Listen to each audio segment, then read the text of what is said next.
किरण सामंत यांना तातडीनं police protection द्यावं अशी मागणी आमदार वैभव नाईकांनी केली आहे। किरण सामंत सकाळपासून नॉट रिचेबल असल्याच्या बातम्या प्रसार माध्यमात सुरू आहेत। कोकणात झालेल्या या आधीच्या निवडणुकांमध्ये दहशतवादी प्रवृत्तीनं कायम डोकं वर काढलंय आणि दहशतवादी प्रवृत्ती आज निवडणुकीच्या रिंगणात आहे। त्यांच्या समोर जो तो पराभव दिसू लागल्यानं त्या कोणत्याही थराला जाऊ शकतात। त्यामुळे किरण सामंतांना तातडीनं पोलीस प्रोटेक्शन द्या अशी मागणी यावेळी नाईकांनी केली आहे। शिवसेनेचे नेते किरण सामंत हे कालपासून नॉट रिचेबल आहेत।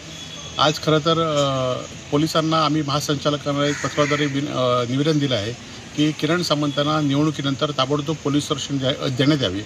कारण या मतदारसंघातील आधीची पार्श्वभूमी बघितली तर अनेक या ठिकाणी दहशतवादाचे प्रकार झालेले आहेत आणि त्यामुळे मतदान शांततेत झाल्यानंतर सुद्धा काही होऊ नये यासाठी किरण सामंतांना पोलिसांनी लवकरात लवकर संरक्षण द्यावे।